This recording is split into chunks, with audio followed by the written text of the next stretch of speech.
कृपा करो मुझ ऊपरे सुख निधि सहजानंद। गुण तमारा गाववा बुद्धि आपजो सुख कंद। गुण तमारा गाववा बुद्धि आपजो सुख कंद।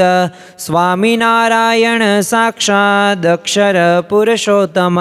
सर्वेभ्यं परमां शांतिं आनंदं सुखमर्पयेत्।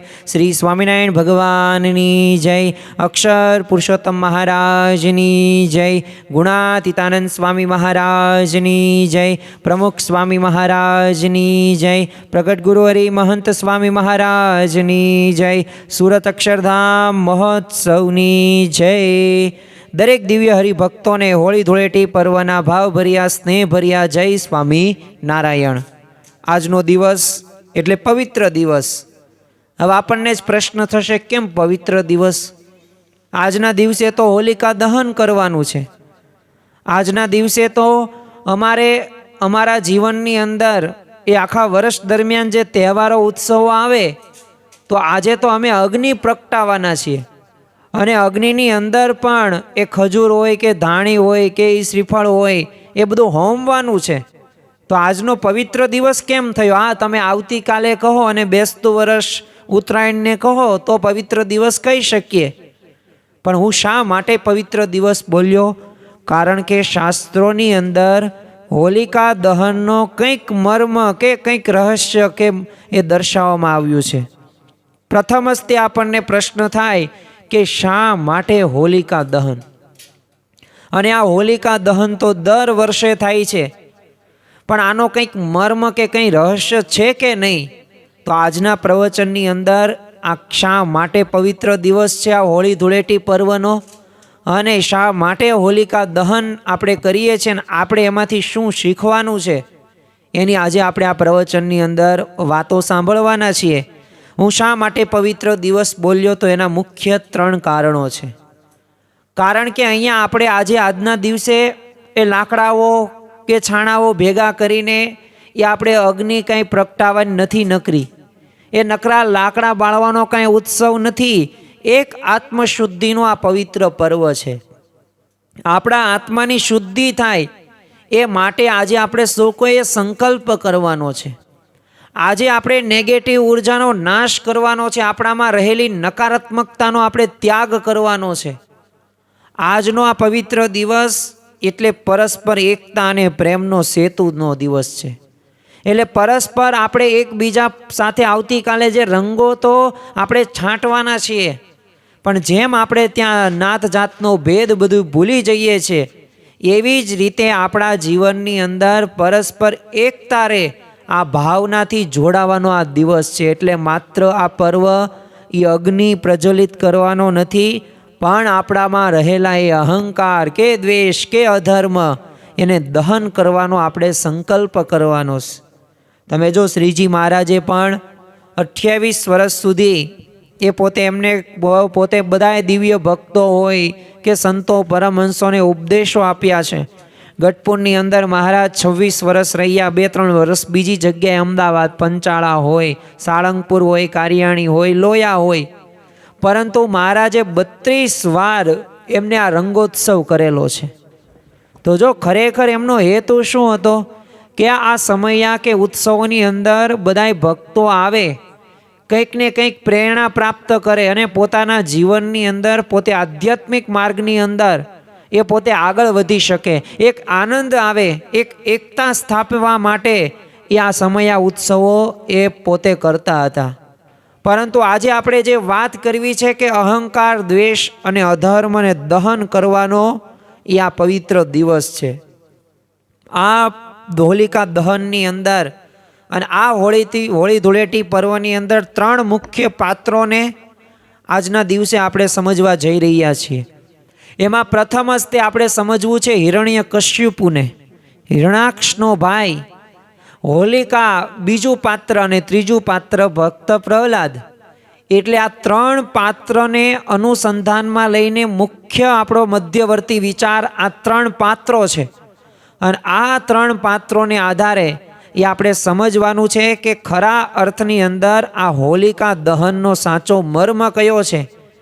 આજે આપણે થોડીક ટૂંકમાં પૌરાણિક કથા પણ સાંભળવાના છીએ, થોડાક દ્રષ્ટાંતો પણ સાંભળવાના છીએ, અને આપણા જીવનની અંદર આપણે આ ભક્ત પ્રહલાદ બનવા માટે એ આપણે શું કરી શકીએ તો એની પણ વાતો સાંભળવી છે. આ ભક્ત પ્રહલાદની તે ફઈ એટલે હોલિકા અને હિરણ્યકશ્યપની બહેન. તો ખરા અર્થની અંદર આ હિરણ્યકશ્યપને હોલિકા કેમ આપણે બનવાનું નથી અને ભક્ત પ્રહલાદ બનવાનું છે?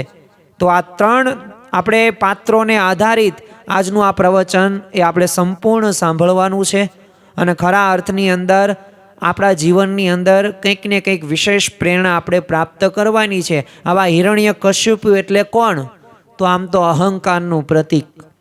એ મહાભારતની અંદર દુર્યોધનને પણ અહંકાર હતો.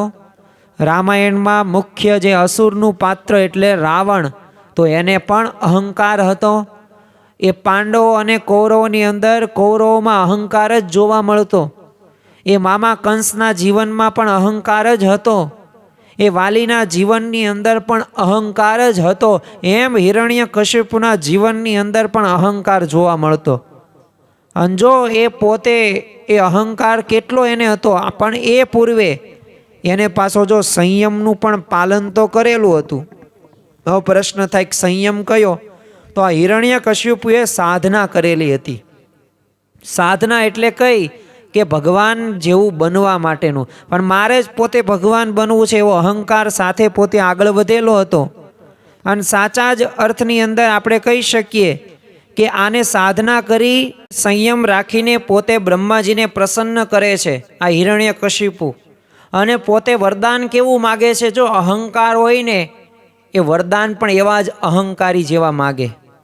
એ ભગવાન ભજવાના એ વરદાન ન માગે એવા અસુર વૃત્તિવાળા, એવી બુદ્ધિવાળા. એટલે આને તો માગ્યું હું રાત્રે પણ ન મરું, દિવસે પણ ન મરું, હું ઘરની અંદર પણ ન મરું, ઘરની બહાર પણ ન મરું, હું ઉપર પણ ન મરું, નીચે પણ ન મરું, હું કોઈ દેવતાથી પણ ન મરું, કોઈ દાનવથી પણ ન મરું, હું પશુથી પણ ન મરું, અને હું કોઈ પણ એ માનવથી પણ ન મરું, હું શસ્ત્રથી પણ ન મરું અને અસ્ત્રથી પણ ન મરું. તો આવા વરદાનો જે અઘરા જ હતા, અને અઘરા વરદાનો જ આને માગી લીધા, અને બ્રહ્માજી તો પ્રસન્ન થયેલા હતા. એટલે તથાસ્તુ કહ્યું.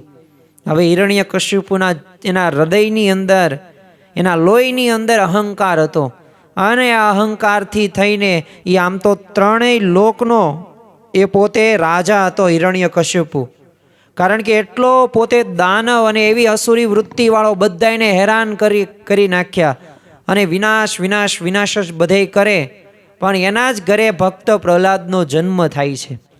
પણ આ ભક્ત પ્રહલાદના જીવનની અંદર એક નક્કી હતું, ભગવાન પ્રત્યે અડગ દ્રઢ શ્રદ્ધા અને નિષ્ઠા, અને સત્યતા સાથે ભગવાનનું ભજન કરે. પરંતુ આ હિરણ્યકશ્યપુને ગમે નહીં, એટલે અહંકાર વશ થઈને પોતાના પુત્રને જ તે પોતાના સંતાનને મારવા માટે તૈયાર થઈ જાય છે. અને એટલું જ નહીં, એ ભક્ત પ્રહલાદને એ પોતે પહાડોમાંથી ઉપરથી નીચે નાખે છે. પણ ભગવાને રક્ષા કરી. ભગવાન ભક્તની રક્ષા કરે જ છે.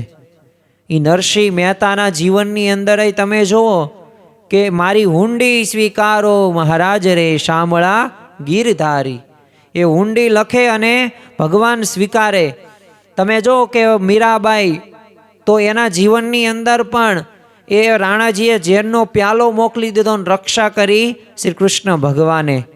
એટલે ભક્તોની રક્ષા કરવા માટે ભગવાન અવશ્ય તત્પર હોય જ છે ને હાજર જ હોય છે. એટલે અહીંયા તો ભક્ત પ્રહલાદની રક્ષા થઈ. મદોમદ હાથી તૈયાર કરવામાં આવ્યો, અને હાથી દ્વારા એને કચડવાનો પ્રયત્ન કરવામાં પણ કાંઈ થયું જ નહીં. અરે અંધારી કોટડીમાં પૂરવામાં આવ્યો, સાપ છોડવામાં આવ્યા, પણ ભક્ત પ્રહલાદને કંઈ થયું જ નહીં. ભગવાને રક્ષા કરી. છેલ્લે તો લાલ ચોળ ગરમ એ થાંભલો તૈયાર કરવામાં આવ્યો, અને અહંકારથી હિરણ્યકશ્યપુએ કીધું કે તું બહુ બધે કહેશો ને કણે કણની અંદર ભગવાન છે, તો આમાં થાંભલામાં ભગવાન છે? ભક્ત પ્રહલાદ કે હા, જો નિષ્ઠા પાકી હોય ને દ્રઢ નિશ્ચય હોય ને, એ દરેક પરિસ્થિતિની અંદર એ પોતે હા જ પાડે છે. એ કાંઈ ભયથી એ પોતે ભાગી નથી જતા. એ ભયનો પણ સામનો પોતે નિર્ભયતાથી કરે છે. અને કહ્યું છે તો હિરણ્યકશ્યપ હોય ને તો પછી એ તું આ થાંભલાને પોતે બાથ ભીડ. અને બાથ ભીડવાનું કીધું ને, બાથ ભીડવા જ્યાં જાય છે ને ત્યાં જ તે થાંભલો પોતે ફાટ્યો અને એમાંથી નૃસિંહ અવતાર એ પ્રગટ થયો. ભગવાને સ્પેશિયલ એક અવતાર ધારણ કર્યો આ ભક્ત પ્રહલાદની રક્ષા કરવા માટે. અને સિંહનો ચહેરો એટલે પશુ પણ ન કહેવાય, માનવ પણ ન કહેવાય. અને યુદ્ધ થયું અને હિરણ્યકશ્યપુને એ સંધ્યાકાળે, હવે રાત પણ ન કહેવાય, દિવસ પણ ન કહેવાય, ઉંબરા ઉપર લાવવામાં આવે છે, ખોળામાં રાખવામાં આવે છે, એટલે ઉપર ને નીચે નહીં. એટલે જો એ તે એનું વરદાન ફિલફુલ થઈ ગયું. અને ત્યારબાદ પોતાના નખ દ્વારા, એટલે કે હવે એમને નખને શસ્ત્રય ન કહેવાય, અસ્ત્રય ન કહેવાય, અને એ આખું પેટ ફાડી નાખે છે અને હિરણ્યકશ્યપુને મારી નાખે છે. તો આવી રીતે એનો નાશ કર્યો. પણ કહેવાનું શું છે કે માન, અહંકાર રહ્યું ને એ સુપ્રિડેન્ટેન પ્રકૃતિ છે. એ માને બધાએ મોટા મોટા ઋષિ મુનિઓ હોય, રાજા મહારાજા હોય, એનું બગાડ્યું છે. તપ હોય, વ્રત હોય, જપ હોય. અને કેવા આપણા અહંકારી સ્વભાવો હોય છે. આ અહંકારથી જ તે આપણા જીવનમાં કામ, ક્રોધ ને લોભ આ બધું આવે છે. એકવાર છે ને એક ભાઈ ટ્રેનમાં બેસવા માટે પ્લેટફોર્મ ઉપર ગયા. તે ટ્રેન ચાલુ થઈ ગઈ, એ તો કંઈ ઊભી ન રહે. એક વખત વિસલ વાગે, 2-3 વખત વાગે, પછી એ તો ચાલવા મળે, એ કોઈની રાહ ન જોવે. એટલે કોઈક ભાઈ દયાળુ સ્વભાવના હશે તો એને કીધું કે ભાઈ થોડાક જલ્દી દોડો ને, ટ્રેન જતી રહેશે. તો ઓલા ભાઈ શું કીધું, ટ્રેન ભલે જતી રહે પણ મારી ચાલ નહીં બદલું. તમે વિચાર તો કરો કેટલો વજનદાર અહંકાર હશે. પોતે પગ ન ઉપાડી શક્યા, પણ એનું કારણ શું આવ્યું, એનું પરિણામ 3 કલાક પછી બીજી ટ્રેન આવી. 3 કલાક સુધી ગરમીમાં એ બાંકડા ઉપર પોતે રાહ જોઈ. અને પાછું 3-4-5 કલાક લેટ થયા જ્યાં જગ્યાએ પહોંચવાનું હતું ને ત્યાં. હવે શાંતિ થોડાક 2 ડગલા થોડુંક વધુ દોડ્યા હોત તો ટ્રેન ભેગી થઈ જાત, પણ અહંકાર મૂકી નથી શકતા. એટલે આ અહંકાર આપણામાં જે છે ને એને આપણે દૂર કરવાનો છે. અને જો થશે આપણા જીવનની અંદર, જ્યારે અહંકાર ભગવાનને નકારે ને ત્યારે જ સંઘર્ષ થાય છે. તમે જો હિરણ્યકશ્યપે ઘણા બધા કષ્ટ આપ્યા, પણ પ્રહલાદની ભક્તિ અડગ હતી, એના જીવનમાં અહંકાર નહોતો. એટલે અહંકાર વર્સિસ શ્રદ્ધા, આ અહંકાર માણસના જીવનની અંદર ઘણી બધી વખત અધોગતિ તરફ પ્રેરે છે. અને માણસના જીવનમાં જ્યારે શ્રદ્ધા હોય તો એ પોતે આગળ વધારી શકે છે. બીજું આપણે પાત્રની વાત કરીએ, એ હોલિકા. હવે તમે જો આ હોલિકાના જીવનની અંદર તમને પ્રશ્ન થાય, આ તો હજારો લાખો વર્ષ જૂની વાત છે, અત્યારે આવું કાંઈ જોવા જ નથી મળે. અરે હોલિકા આપણા બધાના અંદર છે, એનું આજના દિવસે આપણે દહન કરવાનું છે તો સાચું હોલિકા દહન કહી શકાશે. હોલિકા એટલે શું, ઈર્ષા અને રાગ દ્વેષ, જે ઘણા બધી વખત આપણને પીડે છે. કે જો બાજુવાળાએ ડબલ ડોરનું ફ્રીજ લીધું, મારા કાકાના છોકરાને નોકરી મળી ગઈ, મારા ભાઈને 30,000માંથી 70,000 પગાર થયો, જો આને થોડુંક છે ને વધુ મળ્યું, મને થોડુંક ઓછું મળ્યું, જો આને વધુ થોડાક સાચવે છે, મન નથી સાચવતા. હવે આવા વિચારોની ઈર્ષા પ્રગટાવે છે. ઈર્ષાના લીધે આપણે તો પોતે બળીએ જ છીએ, પણ સામેવાળા વ્યક્તિને પણ આપણે ઘણી વખત બાળતા હોઈએ છીએ, એનું પણ આપણે અહિત કરતા હોઈએ છીએ. દરેકમાં પરમાત્મા રહેલો છે પોતાના આત્માની અંદર. આ જ્યારે ભાવ આવે ને ત્યારે ભગવાનના પ્યારા આપણે થઈએ. તમે જો રામ ભગવાનના જીવનની અંદર એ પોતે, હવે હું તમને એક ઉદાહરણ આપું કે તમારા ધર્મ પત્નીને કોઈક ઉપાડી જાય, તમને માફ કરવાનું મન થાય, બોલાવાનું પણ મન ન થાય. અરે તમારે જેલમાં જવું પડે ને તો જાઓ, એવા હુદીન તમે હિંસા કરી નાખો, અને ટાંગો પણ ભાંગી નાખો, માથું પણ ફોડી નાખો. પણ રામ ભગવાનના જીવનમાં તમે જુઓ કે એ પ્રથમ તો હનુમાનજીને મોકલે છે અને સમાધાન કરવા જ તું માની જા. રામ ભગવાને સંદેશો મોકલાવ્યો છે કે જો સીતા માતાને પરત કરીશ તો તને કાંઈ નહીં કરે. જો પોતે એક અહંકાર નહીં પણ નિર્માનીપણે વર્ત્યાસ. અરે બીજી વખત એ સંદેશો અંગત પાસે મોકલાવે છે શાંતિ દૂત તરીકે પણ જો ત્યારે પણ રાવણ જો અહંકારનો સ્વભાવ મૂકી શકતો નથી, પણ રામ ભગવાનની મહાનતા તો તમે જુઓ કે પોતે હજી પણ માફ કરવા માટે તૈયાર છે. સુગ્રીવની સેના તૈયાર છે, યુદ્ધ કરવા માટે બધાય તે શસ્ત્રો બધુંય તે તૈયાર કરી નાખ્યું છે, અને એન્ડ ઘડી સુધી પણ ભગવાન રામ પોતે યુદ્ધ કરવા તૈયાર જ નથી. એ ના જ પાડે છે કે જો એ માની જાય ને તો બધુંય આપણે માફ કરી દેવો. અરે હદ તો ત્યાં સુધી થાય કે જ્યારે રામાયણની અંદર એ જ્યારે રામ ને રાવણનું યુદ્ધ કરતા પૂર્વે જ્યારે બધા અસુરો આવે છે એક પછી એક, કુંભકર્ણ આવે છે ને ત્યારે તે એ રામ ભગવાનનો તો એક જ સંદેશ, એક જ વાત હતી, હજી પણ રાવણ એ જો પોતે આવી જાય ને શરણે તો માફ કરી દો. અરે 70-80% યુદ્ધ પૂરું થઈ ગયું છે ને તોય માફ કરવાની વાત કરો. પણ જો આ રામ ભગવાનના જીવનમાં આપણને ચરિતાર્થ થતું જોવા મળે છે. છેલ્લે રાવણ એક વધે છે ને તોય તે રામ ભગવાનનો તો એક જ અભિગમ હતો કે જો શરણે આવી જાય, જો પોતાનો અહંકાર મૂકીને એ પોતે આવે ને તો હું એને માફ કરવા માટે તૈયાર છું. પણ રાવણે પોતાનો અહંકાર મૂક્યો નહીં, ઈર્ષા મૂકી નહીં, એ દ્વેષ મૂક્યો નહીં, ત્યારે જ એનો વિનાશ થયો ને. એમ સત્ય અને ભક્તિનો વિજય થાય જ છે. જો સત્ય આપણને વાર લાગે, ધીરજ જરૂરી છે, કારણ કે ભગવાન એવા જ ભક્તોની પરીક્ષા લે છે. પણ સાચા અર્થની અંદર સત્યનો જ વિજય થાય છે. એટલે આપણા જીવનની અંદર સત્ય રહ્યું ને એ હંમેશા આપણે અપનાવવું જોઈએ. ખોટું કરેલું કામ રહ્યું ને એ આજ નહીં તો આવતીકાલ ભોગવવું પડશે. પણ સાચા અર્થની અંદર કરેલું સાચું કર્મ રહ્યું ને, સત્યતાથી કરેલું કર્મ એ અવશ્ય ભગવાન આપણી સમક્ષ જોશે જ તે, અને એક સમય એનું ફળ આપશે જ તે. અને આ ઘણા બધા ભક્તોના જીવનની અંદર ચરિતાર્થ થતું જોવા મળ્યું છે. બીજું આપણે પાત્રની વાત કરવી છે, અને એ પાત્ર એટલે કે હોલિકા, જે મેં તમને વાત કરી રાગ દ્વેષની ઈર્ષાથી ભરેલી છે. એમાં આપણામાં પણ આ ઈર્ષા ને આ બધું રહેલું છે. હવે હોલિકાને વરદાન હતું, એને પણ સંયમનું પાલન કરેલું હતું. જો આના ઉપરથી આપણને ખ્યાલ આવે, રાવણ, કુંભકર્ણ કે દુર્યોધન કે કર્ણ કે હિરણ્યકશિપુ કે હિરણ્યાક્ષ કે હોલિકા, આ બધાને કંઈક વરદાનો મળ્યા છે ને એ પૂર્વે એમને કંઈક તપ કરેલું, સંયમ રાખેલો છે, ત્યારે જ ભગવાનને પોતે પામી શક્યા છે. ભલે માગ્યું છે નેગેટિવ, નકારાત્મક, પણ સંયમ એમને રાખ્યો છે.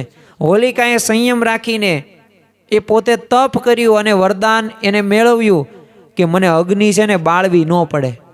ચૂંદડી આપવામાં આવે છે, આ ચૂંદડી તું પહેરજે, કંઈ વાંધો આવશે નહીં, નહીં તું બળ તમતાર ગમે એટલી અગ્નિમાં પ્રવેશ કરવાની છૂટ તમતાર, જા લાયસન્સ આપી દીધું. આવું વરદાન આપ્યું. અને હિરણ્યકશ્યપુએ પ્રયત્નો તો ઘણા બધા કર્યા જ હતા, જેમ હમણાં આપણે વાત કરી એમ. એટલે એ બધી વાત આપણે નથી કરવી, પણ એની બહેન આ હોલિકાને પણ બોલાવે છે. કોને મારવા માટે? એના સંતાન, એના પુત્રને મારવા માટે. એટલે પ્રહલાદને ખોળામાં લઈને અગ્નિમાં બેઠી. એ આજનો દિવસ, આ હોળીનો દિવસ. અને જો ખરા અર્થની અંદર એ જ્યારે ભગવાન ભક્તની રક્ષા કરે ને, એક ભગવદ્ ગીતાની અંદર શ્રી કૃષ્ણ ભગવાન કહે છે, પરિત્રાણાયમ સાધુનામ વિનાશાય ચ દુષ્ટતામ. અર્થાત કે ભગવાન ભક્તોની રક્ષા કરે છે અને દુષ્ટોનો નાશ માટે પણ પ્રગટ થાય છે. અને જો આ હોલિકા દહન થયું, એમાં હોલિકાની ચૂંદડી તો પવનથી ઉડી ગઈ, પ્રહલાદને કંઈ થતું નથી, એને કંઈ વરદાન હતું જ નહીં. પણ જો ભગવાન ભક્તની રક્ષા કરે છે તો એમાં આપણા જીવનની અંદર પણ આપણે પાપ કે ઈર્ષા કે રાગ કે દ્વેષ કે અહંકાર કે ક્રોધ આ બધાય બાળવાના છે. આજના દિવસે આપણે સૌ કોઈએ સંકલ્પ સાથે આગળ વધવાનું છે. આ હોલિકા દહનનો સાચો મર્મ છે. અને આ રીતે જે સાચવશે ને એના જીવનની અંદર એ પોતે આગળ વધી શકશે. જો માણસના જીવનની અંદર દરેકને શાંતિ જોઈએ છે, દરેક એટલે દરેક બાળકને શાંતિ જોઈએ છે, યુવક કે તરુણ કે યુવતી કે ગૃહસ્થ કે ત્યાગી, બધાને શાંતિ જોઈએ છે. પણ શાંતિ ક્યારે મળશે?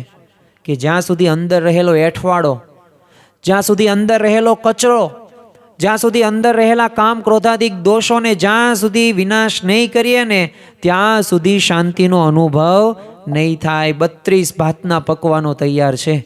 આ ભગવાન અને સંતનું સુખ એ 32 ભાતના પકવાનો જેવું છે. પણ એમાં રાગ દ્વેષ ને અહંકાર ભેગું કરીએ છીએ ને, એ કાંકરાઓ નાખીએ છીએ ને, પછી એનું કંઈ સુખ આવતું નથી. પછી આપણને જ પ્રશ્ન થાય, ઘડીક સુખ આવે છે અને ઘડીક દુઃખ આવે છે. કેમ આમ બાળકો ઘોડે કેમ નથી રહેતું જીવન? તેમ બાળકો જો આજના દિવસે આ ભક્ત પ્રહલાદ કે જે આટલી બધી મુશ્કેલી વચ્ચે પણ પોતે સ્થિર રહી શક્યા છે, તેનું કારણ શું હતું? ભક્તિ એમને અડગ નિષ્ઠા સાથે, દ્રઢ વિશ્વાસ સાથે કરેલી છે. એ સત્યતા સાથે આત્માને ઓળખ્યા છે કે મારે આત્માનું કલ્યાણ કરવું જો. એટલે બાળક રહ્યો ને, બાળક એ પોતે નિર્દોષ હોય, સદા આનંદમાં રહે. એ ઘરમાં તમે ઝઘડો કરતા હોય ને તો એને બહુ કંઈ ફેર પડે નહીં. એને તમે ગમે એટલું સિરિયસતાથી વાત કરો ને, એ પોતે ગંભીરતાથી લેશે જ નહીં. એટલે જ બાળકને ભગવાનનું સ્વરૂપ કહ્યું. આવો નિર્દોષતા આપણામાં જો વહી ગઈ. જ્યારે આપણે નાના હતા ને ત્યારે આવી રીતે વર્તન કરતા હતા, પણ ઘણું બધું સમજવા માંડ્યા, ઘણો બધો વ્યવહાર સંસારની અંદર, પરિવારની અંદર પડ્યા, એટલે આપણું જે નિર્દોષપણું હતું એ બધું વહી ગયું અને હવે આપણે સિરિયસ મોડની અંદર આવી ગયા. એટલે સુખ દુઃખ કે માન અપમાનની અંદર જો આપણે જીવનમાં આવશે, પણ આપણે નિર્દોષ ભાવ રાખવાનો છે. ભગવાન સર્વ કરતા હરતા છે. આ ભાવ આપણા જીવનની અંદર આપણે આત્મસાત કરવાનો છે. અને આ માત્ર એ ભાગવતના 7મા સ્કંદની વાત નથી, આ પુરાણની કથા નથી. આ મારા અને આપણા સૌ કોઈના જીવનની આ કથા છે. આપણામાં રહેલા 3 પાત્રો તો છે જ તે. આપણે હિરણ્યકશ્યપુ પણ છીએ, આપણે હોલિકા પણ છીએ અને આપણે ભક્ત પ્રહલાદ પણ છીએ. પણ હવે આપણે શું આપણા જાતને ઓળખ્યા? શું આપણા ભક્ત પ્રહલાદને આપણે જગાડી શક્યા?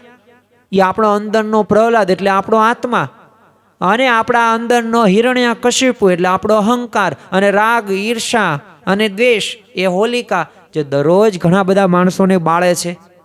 અને એને આપણે આજે બાળવાની છે, એનો આપણે ખાત્મો કરવાનો છે. જો આમ તો ગુજરાતીની અંદર એક કહેવત છે કે સંગ તેવો રંગ, એટલે જેવા સંગની અંદર રહ્યો ને એવો તમને રંગ મળે. અગ્નિ હોય ને, અગ્નિ પવન સાથે જોડાય એટલે આમ પ્રચંડ આગ પોતે પ્રગટાવે. તમે જો દાવાનળ જંગલોની અંદર થાય છે તો ત્યાં આપણને આ જોવા મળે છે, તો દાવાનળ વધતો જ જાય છે. એનું કારણ શું? પવનના લીધે વિસ્તૃત થાય છે. પણ સામા પક્ષે એ અહંકારને રાગ દ્વેષ જો વધે ને તો વિનાશ જ થાય. એટલે જેમ પવન મળવાથી અગ્નિ ભડકે વળે છે ને, એમ રાગ દ્વેષ ભળવાથી અહંકાર પણ વધુ ખતરનાક બને છે. એટલે આપણા જીવનની અંદર એક થોડાક નિયમો સાથે આગળ વધીએ. રાગ દ્વેષને ઈર્ષાને આપણે દૂર કરીએ. અને જો આપણી અગ્નિ, જે આપણે રાત્રે હોલિકા દહનના જે દર્શન કરવા માટે જશું, તો એ જે અગ્નિ રહી ને એ જ્ઞાન છે. જેમ અગ્નિમાં આપણે જે જવતર જે હોમવીએ આપણે એ બધું જો આમ નાશ થઈ જાય, એમ અગ્નિ એટલે કે આપણા જીવનમાં રહેલું સાચું જ્ઞાન આપણે પ્રાપ્ત કરવાનું છે. અને એ જ્ઞાનથી એ આપણામાં રહેલી હિરણ્યકશ્યપુ ને હોલિકાનો વિનાશ થશે. અને ખરા અર્થની અંદર જ્યારે વિનાશ થશે ને ત્યારે જ આપણને શાંતિનો પણ એ અનુભવ થશે. અને હવે આ પ્રવચનના છેલ્લા એવા થોડાક 7-8 મુદ્દા કે જે આપણા જીવનની અંદર આપણે પાલન કરવાના છે આજના દિવસે. આ તો મેં તમને 3 પાત્રની વાત કરી. સફળતા માટે વિનમ્રતા જરૂરી છે, નિર્દોષ ભાવ જરૂરી છે, નિર્માનીપણું જરૂરી છે. કારણ કે હિરણ્યકશ્યપુ પાસે સત્તા હતી પણ જો વિનમ્રતા નહોતી. એટલે શક્તિ કે સંપત્તિ મળે ને ત્યારે નાના માણસોને દબાવવાના નથી.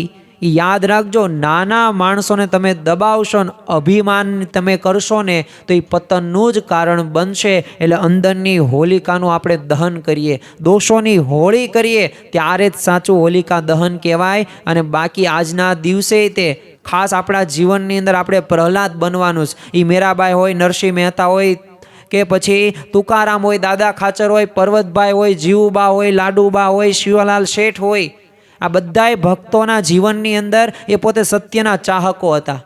એ પોતે નીડર અને હિંમતવાન હતા. એ પોતે નિર્માનીપણે વર્તતા હતા. અરે આખું વિશ્વ એમની સમક્ષ વિરુદ્ધ હતું, પણ તોય એમને સત્ય છોડેલું હતું નહીં. તો આપણે સત્યના ચાહક બનીએ અને માનવતા રહીને એ જ સાચો ધર્મ છે. કારણ કે આપણા જીવનની અંદર માનવતા આવી જરૂરી છે. જેટલી માનવતા આવશે એટલા આપણે આપણા જીવનમાં આગળ વધી શકશું અને આપણા દોષો પણ બળી જશે. અને તો જ આ રાજ મારે દિન દિન દિવાળી, દરરોજ નવો ઉત્સવ થશે. એટલે ભક્તિમાં આપણે થોડાક અડગ રહીએ. પરિસ્થિતિ ગમે તેવી હોય, દરેકના જીવનમાં પરિસ્થિતિ આવે છે, તો પરિસ્થિતિનો આપણે સામનો કરીએ, પણ જો શ્રદ્ધા સાથે આપણે આગળ વધીએ. શ્રદ્ધાનો આપણે વિનાશ કરવાનો અને સત્ય અને ભક્તિની જીત થાય જ છે.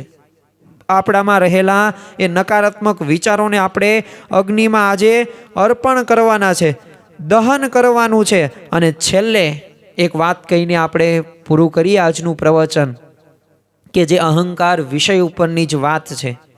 આપણે ઘણી બધી વખત ગોપીચંદ અને ભર્તુહરિની વાત સાંભળેલી છે કે પોતે ઘણી બધી સત્તા હતી, ઘણી બધી સંપત્તિ હતી, ઘણો બધો વૈભવ હતો. એટલે બધુંય રાજપાટ મૂકીને પોતે સંન્યાસી થઈ ગયેલા અને નક્કી કર્યું હતું કે હવે મારે ભગવાનની પ્રાપ્તિ કરવી જ છે. એટલે જે થવું હોય તે થાય. બધાયનું એમને જો પડતું મૂકીને પોતે જંગલમાં જાય છે. અને એક આ પ્રસિદ્ધ કથા આપણે એમની સાંભળેલી હશે કે એક ગામમાં છે ને ગોપીચંદ પહોંચ્યા અને ત્યાં ગામના ચોરે છે ને તેઓએ એક ખીટી ઉપર પોતાની જોડી મૂકી અને ગામમાં ભિક્ષા માગવા માટે જાય છે. એટલે થોડી વાર છે ને ત્યાં ભર્તુહરિ પણ છે ને સંન્યાસી વેશે ફરતા ફરતા આ જ ગામની અંદર જ્યાં પેલા ચોરે છે ને જ્યાં ગોપીચંદે જે ખીતીએ જ્યાં ભિક્ષાની જે આપણને ઠેલી હતી એ મૂકેલી હતી, એવી જ રીતે આ ભર્તુહરિએ પણ એ ત્યાં જ મૂકી અને ગામમાં ભિક્ષા માગવા આવી જાય છે. એટલે ભિક્ષા માગીને બંને સંન્યાસી પોતે ચોરે આવ્યા અને બંનેએ પરસ્પર એકબીજાને જોયા, પણ કોઈ એકબીજાને કંઈ ઓળખતા હતા નહીં કે આ ગોપીચંદ છે ને આ ભર્તુહરિ. બંને પાસે સત્તા, બંને પાસે વૈભવ, બંને પાસે માન મોટપ બધુંય હતું, પણ બધુંય ત્યાગ કરીને નક્કી કરેલું હતું કે હવે તો સંન્યાસી થવું છે અને ભગવાનની પ્રાપ્તિ કરવીશ. પણ જો આ રીતે બંનેને જોયા, ઓળખતા નહોતા. હવે ગોપીચંદે ભર્તુહરિને કીધું કે જો અહીંયા પહેલાં છે ને મેં જોડી મૂકી છે, એટલે તમે બીજે જાઓ. તો ભર્તુહરિએ સામે સંભળાયું, મેં પણ અહીંયા ખીટી એ જોડી ભરાવી છે, હું અહીંથી નહીં ખસું. અને ધીમે ધીમે તો બોલચાલી ઉગ્ર થવા લાગી. એવામાં ત્યાંથી છે ને એક ડોશમાં પસાર થયા અને 70-80 વર્ષની એમની ઉંમર. એટલે આ બંને સંન્યાસીઓ બધા ઉગ્ર અવાજે ઝઘડો કરતા હતા. એટલે સાહજિકપણે મોંમાંથી શબ્દો નીકળી ગયા 70-75 વર્ષની ડોશીમાં કે ધન્ય છે ગોપીચંદને અને ધન્ય છે ભર્તુહરિને, કે જેવો રાજપાટ હતું છતાં તેને મૂકીને ચાલી નીકળ્યા. અને આ બે સાધુઓ કોકની જગ્યા માટે બાંધે છે. અને આ શબ્દો આ બંને સંન્યાસીઓએ સાંભળ્યા અને બંનેને અંતરદ્રષ્ટિ થઈ ગઈ અને બંને પરસ્પર જે એકબીજાનો આગ્રહ પોતે કરતા હતા. એટલે એ તો સામે કીધું ના ના તમે અહીંયા રહ્યો, હું બીજે જાઉં છું. અને આ વાત અહીંયા તો પૂરી થાય છે, પણ કહેવાનું તાત્પર્ય શું છે કે બંને જણાએ રાજ મૂકેલા છતાં એક ખીટી માટે તકરારે ચડ્યા. તેમાં વાત ખીટીએ નહીં પણ વટે ચડેલી હતી. એ અહંકારે વાત ચડેલી હતી. એ રાજપાટ જો છોડવા સહેલા છે, પણ માનની પ્રકૃતિ ટાળવી એ ઘણી બધી મુશ્કેલ છે. એટલે આપણા જીવનની અંદર આજના દિવસે એક સંકલ્પ કરીને આગળ વધીએ. હું તમને એમ નથી કહેતો કે આ ત્રણેય ત્યાં આપણા પાત્રો આપણા જીવનની અંદર આત્મસાત થાય. જો કરીએ તો કરવા જ પડશે, આજ નહીં તો આવતીકાલ. કારણ કે જ્યાં સુધી રાગ દ્વેષ ઈર્ષા નહીં મૂકીએ ત્યાં સુધી શાંતિનો તો અનુભવ થવાનો જ નથી. એટલે એ વાત પણ સાચી છે, જ્યાં સુધી ભક્ત પ્રહલાદ નહીં બનીએ ત્યાં સુધી આપણામાં આત્મામાં પરમાત્મા વસશે નહીં. ભલે અત્યારે છે, બધાયમાં છે જ તે, પણ જે રીતે એ ભગવાન તો આત્મામાં જો પરમાત્મા હોય ને તો પરમાત્માનો આનંદ કંઈક અલગ હોય, એનો કંઈક ઉત્સાહ અલગ હોય, એની કંઈક સુખ અલગ હોય. પણ જો નથી ને એટલે હજી આપણે અંદર નિવાસ કરાવ્યો નથી. આમ છે એટલે જ આપણે બોલીએ છીએ, ચાલીએ છીએ, ખાઈએ છીએ, પીએ છીએ. એટલે જીવ આપણામાં છે એટલે આત્મામાં પરમાત્મા વસે છે, આ વાક્ય સાચું.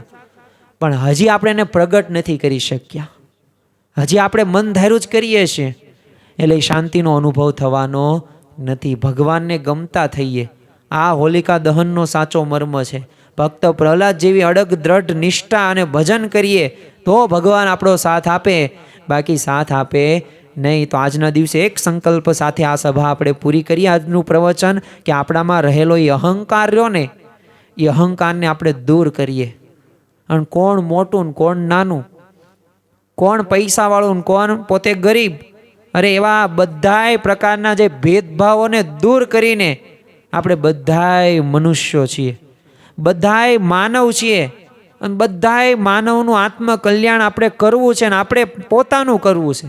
આવા સ્વાર્થ સાથે આગળ વધીએ તો જ તે આ હોલિકા દહન સાચું કહેવાશે. તો આજે રાત્રે જ્યારે આપણે હોલિકા જ્યારે પ્રગટતી હોય ને ત્યારે આપણે સૌ કોઈએ આ એમની પ્રદક્ષિણા ફરી ફરીના સંકલ્પ કરવાનો છે. આ પ્રવચનના શબ્દોને થોડાક યાદ કરવાના, મારે કે તમારે, આપણે સૌ કોઈને, કે અમારામાં રહેલો અહંકાર એ અમે દૂર કરીને એ ભગવાનની અમે પ્રાપ્તિ કરી શકીએ એવી અમને બળ, બુદ્ધિ અને શક્તિ આપજો. તો આજના દિવસે મહારાજ સ્વામીના ચરણોમાં પ્રાર્થના કરીએ કે આજના આ હોળી ધૂળેટીના પવિત્ર પર્વ ઉપર જે આપણે આ વાત સાંભળી અને જે આ પ્રવચન આપણે માણ્યું, તો અમારા જીવનની અંદર આ બધાય મુદ્દા આત્મસાત થાય અને સુખ, શાંતિ અને આનંદ આવે એવી ભગવાનને પ્રાર્થના. શ્રી સ્વામિનારાયણ ભગવાનની જય.